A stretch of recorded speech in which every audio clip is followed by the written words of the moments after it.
Salut les Spartiates, ici Emmanuel Evina. Alors on a beaucoup de questions sur le site concernant les compléments alimentaires. Alors j'ai décidé d'aller voir un professionnel puisque je suis avec Alex du magasin GoShop Nutrition sur Savigny-sur-Orge.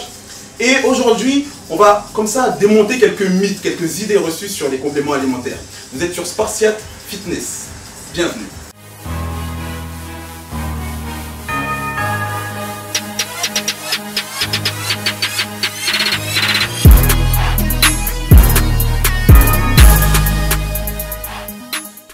Ok, donc déjà, Alex, est-ce que tu peux te présenter pour les Spartiates qui nous regardent et qui ne connaissent peut-être pas ton activité, ton parcours un petit peu? Alors bon, moi je m'appelle Alexandre, je suis gérant de GoShop Nutrition. Moi ça fait maintenant 3 ans que la boutique elle est ouverte. On fonctionne assez bien, on a une bonne clientèle. On a environ 300-350 personnes qui viennent tous les mois. Donc on a un site internet aussi de vente en ligne, donc on est présent dans le 91 et aussi sur internet. Voilà, on est vraiment adapté à toute une clientèle différente, que ce soit le sportif, le non sportif, on a un espace femme aussi. Voilà, on est vraiment très complet. C'est très complet. De toute façon, je mettrai des liens en dessous de cette vidéo si vous voulez aller faire un tour sur GoShop Nutrition. Les produits sont très bons, il y en a pour tous les goûts. Voilà, exactement, c'est ça. Et puis moi plus personnellement, moi si tu veux, j'ai été éducateur sportif à l'époque, j'ai fait 10 ans dans le football, j'étais éducateur sportif. Donc je suis passé à Bretigny, Arpajon, Morangis, que tu connais bien. Dans le 91. Voilà, et puis si tu veux, moi j'étais pratiquant de la musculation depuis maintenant 8 ans.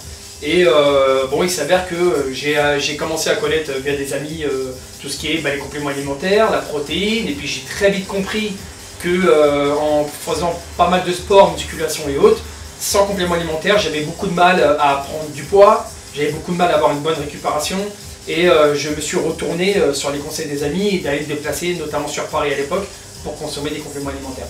Voilà, donc il y avait tout ce qui était protéines bien sûr, mais tout ce qui va être créatine, donc tous les acides aminés qui sont indispensables, des petits boosters pour se donner un petit peu la pêche. C'est vrai qu'il y a énormément de produits et justement quand tu parles de créatine, de boosters, etc., il y a énormément de peur et finalement c'est lié à l'ignorance parce que moi je me suis lancé dans la musculation il n'y a pas très longtemps et j'étais anti-compléments alimentaires et quand j'entends des noms comme créatine, etc. Tout de suite, finalement quand on s'instruit et qu'on lit les documents, on se rend compte que c'est pas ce qu'on croit en fait. Alors exactement, alors bon si tu veux, je te prends un exemple que je te disais justement la dernière fois, c'est que moi il y a 8 ans de ça, j'étais pas contre, mais si tu veux, voilà, je me souviens encore, je me revois là il y a 8 ans en train de dire à un ami, moi je prendrais jamais de protéines. Protéines c'est pour gonfler, etc. C'est de la gonflette. Voilà, c'est 100% bêtise humaine de raconter ça. Aujourd'hui, et c'est ce que je te disais aussi la dernière fois, c'est beaucoup plus choquant de voir quelqu'un avec un checker de protéines en train de se balader que de voir un mec qui se balade avec une bière à la main. Voilà. Mais ça, c'est ça dérange personne. Ça dérange personne, tout ça passe. Ou alors avec un joint, ça dérange personne. Donc si tu veux, voilà, c'est la mentalité française, c'est comme ça va changer, ça commence déjà à changer.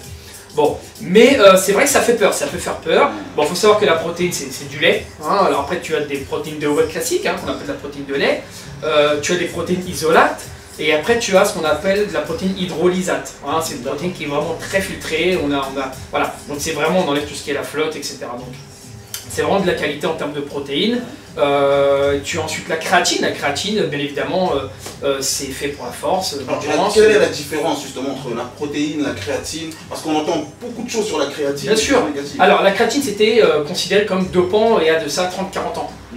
Voilà, c'est-à-dire quand les compléments alimentaires commencent à arriver en Europe, c'était considéré comme un dopant. Aujourd'hui, le taux de créatine en France, il est autorisé. Il y a un seuil d'autorisation, c'est 3 grammes. Donc dans n'importe quel composant à base de créatine, tu vas avoir un dosage qui est de 3 grammes. Maintenant tu peux avoir très bien du 5 grammes, du 10 grammes, voilà. On peut complémenter par une dose régulière de 10 grammes. Bon, chaque conseiller en boutique va avoir son conseil. Voilà, ok, donc après ça dépend de la personne, si elle est plutôt réceptive ou pas, selon les efforts, selon le sport aussi désiré, mais en aucun cas la créatine est un dopant, il faut s'enlever ça tout de suite de la tête. Okay. Ça c'est une idée reçue. Si vous pensiez qu'il s'agissait de produits dopants, il faut savoir que les sportifs de haut niveau en consomment et qu'il y a des études qui prouvent que ce n'est pas dangereux. Je vais te donner un exemple tout bête. L'année dernière, quand l'entraîneur de Ajaccio, Ravanelli, qui est arrivé d'Italie, de la Juventus, il a conseillé de prendre à ses joueurs de la créatine. Voilà, il y en a qui ont accepté, d'autres qui n'ont pas accepté. C'est leur choix, mais c'était mis et c'était autorisé par tout ce qui est comment dire, pour la santé, hein, je veux dire, il n'y a aucun souci là-dessus. Voilà. Donc si tu veux, voilà, faut s'enlever ça de la tête, c'est juste le dosage. On va souvent d'autres qui disent qu'on va faire des cures, d'autres c'est toute l'année. À partir du moment où on peut consommer 3 grammes de créatine journalière toute l'année, niveau santé, il n'y a aucun problème. Sauf que, on va mieux faire une petite cure de 3 mois, parce qu'à un moment donné, les cellules du corps vont saturer et le corps n'aura pas les bons effets.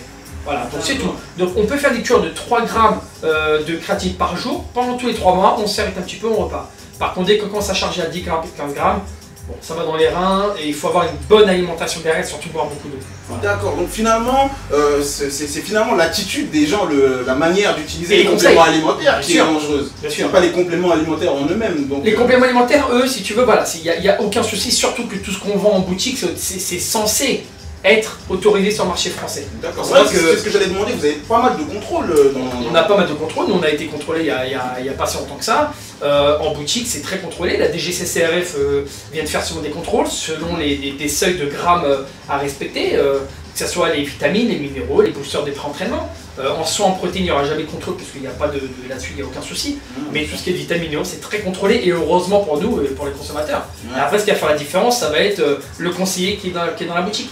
Le conseiller qui n'est pas capable de renseigner sa clientèle sur le dosage à consommer, là, il n'y a pas de danger, on va dire, parce qu'il faut quand même consommer, avoir une grosse consommation, il n'y a pas de danger, mais c'est quand même évité. Voilà, il faut faire très attention sur ce qu'on va conseiller et surtout à qui on va le dire, parce qu'aujourd'hui, tu as tellement de débutants qu'ils entendent tout n'importe quoi dans une salle de sport. C'est ça le problème. Donc c'est pour ça qu'il faut faire très attention, il faut savoir se retourner au bon conseiller. Voilà, même sur internet, il y a des très bons sites. Hein. Nous, on nous appelle directement sur le niveau du service client, on nous appelle, voilà, il n'y a pas de souci, on peut nous répondre sur le moment même, on répond. Et c'est vrai que j'ai passé pas mal de temps dans le magasin d'Alexandre et Alex est toujours il est toujours très proche de ses clients, il donne des conseils, pas faire n'importe quoi. Si vous êtes dans le 91, je vous conseille d'aller visiter sa boutique et il faut finalement vous décomplexer parce que on agit un petit peu en entendant tout ce qui se passe autour de nous, en écoutant les autres, allez voir des professionnels, prenez des conseils parce que finalement les compléments alimentaires permettent d'atteindre certains objectifs et sont là pour vous aider. Tout à fait, voilà. Et puis bon, il y a tous les sports, hein, on parle de la musculation là parce que c'est la base, mais tu as tous ceux qui font du trail, sport d'endurance, des trainings de haute intensité. Tu en as qui viennent exprès pour des concours de police par exemple, ou de pompiers qui est très intensif. Donc ils viennent prendre conseil ici pour savoir un petit peu quoi prendre. Donc on va conseiller des acides aminés, bien sûr, c'est une base, on va conseiller peut-être un petit peu de créatine. Voilà, donc tout est adaptable et vraiment on a vraiment tout le monde.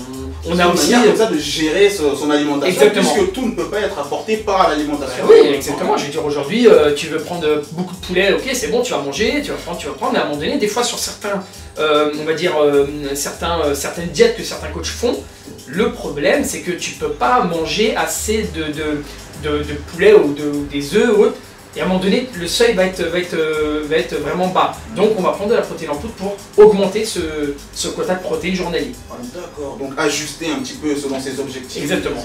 Alors de quoi tu peux nous parler comme complément alimentaire? Parce qu'on entend souvent parler des protéines, mais la première chose que j'ai remarqué en arrivant dans ce magasin, c'est qu'il y a énormément de produits et tout le monde s'arrête finalement sur protéines, créatine, voilà, bien sûr. Comme si elle allait exister que ça. Bon, il faut savoir que tu sais, je vais te faire une petite aparté, tu vas en Amérique parce que c'est de là-bas bien évidemment tout ça, mais bon tu sais en Australie ça cartonne, en Chine ça cartonne aussi parce qu'il y a aussi de la fabrication là-bas, mais surtout en Amérique, tout vient d'Amérique. En Amérique tu as le supermarché de compléments alimentaires. En Amérique, tout le monde se balade avec son checker de protéines à la main, tu vois. Oui, les femmes, les hommes, et tout le monde, il n'y a pas tout le monde. Et alors tu as la protéine certes, parce que c'est là que la protéine c'est bon déjà, ça a un goût, donc c'est bon, c'est agréable. Mais tu as la créatine, tu as les aminos, qui consistent les acides aminés à chaîne ramifiée, qui est indispensable pour le corps. Tu as les BCA, qui est de l'isoleucine, de la leucine et de la valine, hein, qui fait partie vraiment dans le domaine du sportif, qui est très très important, et c'est quasiment indispensable.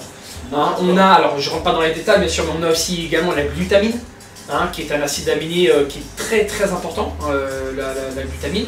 Et puis après, tu vas entrer sur des boosters testostérone qui va te permettre d'augmenter un petit peu ton taux de testo naturel. Et c'est légalisé en France. Hein, ce sont essentiellement bien évidemment que des compléments alimentaires, donc que des capsules. Très souvent à base de plantes, hein, c'est que ça, les boosters testostérone. Oui, finalement, c'est des produits naturels. Contrairement aux clichés, il y a beaucoup de produits naturels. Il y a beaucoup de produits naturels. Donc après, tu sais, nous, on est sur un marché musculation, sport d'endurance, athlétique. Mais tu as un autre marché, entre guillemets, qui est tout à fait légal. C'est le marché des vrais compléments alimentaires à base de plantes, d'où la plus grande clientèle qui va être les femmes d'un certain âge ou les hommes d'un certain âge qui sont en recherche de forme et d'endurance, qui vont se complémenter sur ce genre de compléments-là, et ce sont que à base de plantes. Alors après, tu vas rajouter aussi, bien évidemment, et nous on est très bon là-dessus, c'est tout ce qui est à base diététique. Donc les sauces qui contiennent pas de sucre, pas de glucides, pas de gras, pas de calories. Oui, bien sûr. Voilà, nous on vend des œufs bio, on a des shakes protéinés, on a des boissons sans sucre. Et après tu vas aussi sur les compléments minceurs, notamment les spartiates. Donc il y a des compléments minceurs, on a beaucoup de brûleurs de graisse qui augmentent la thermogénèse. La thermogénèse, c'est la chaleur corporelle du corps. Et donc en augmentant cette chaleur corporelle du corps, tu carbonises tes graisses. Voilà, et bien évidemment, il faut avoir une bonne alimentation qui est adaptée avec ça. Donc finalement, il faut arrêter de véhiculer tous ces clichés sur les compléments alimentaires, parce qu'il y a des très bons produits qui existent, et surtout, on a assez de recul maintenant. C'est plus comme il y a 30 ans où c'était nouveau, tout était interdit, on avait un petit peu peur. On a assez de recul, on a vu les effets, et les sportifs de haut niveau en utilisent. Ça se démocratise de plus en plus, il y en a pour tous les objectifs, et donc voilà, il faut sortir des clichés et essayer autre chose. Essayer autre chose, voilà, faut goûter un petit peu ce qui se propose dans les boutiques. Bon, bien évidemment, c'est des bons goûts, c'est surtout, voilà, le but c'est que si on va à la salle, et à un moment donné, il faut aller très clair pour terminer là-dessus, tu vas à la salle de sport, on va pas parler de tous les critères, on va juste parler pour la personne qui veut construire un peu de muscle. Ouais. À un moment donné, construire du muscle, le muscle ce sont des fibres, c'est des fibres musculaires. Si à un moment donné, on fait du sport, on fait de la musculation intensive, et que on va casser ces fibres. Hein, donc à chaque fois le but c'est de casser, on répare. Oui, bien sûr, on casse, on répare par-dessus, voilà, et donc c'est comme ça qu'on construit du muscle. Le problème c'est qu'on va les réparer comment? C'est pas en mangeant 100 g de riz et 300 g de poulet que derrière on va récupérer tout de suite. Hein, le riz c'est bon pour les carbohydrates, pour les glucides. Derrière la protéine de whey va permettre de donner des acides aminés, de la protéine rapide. Voilà, hein, tout ce qu'on a besoin après l'entraînement et après le training. Voilà.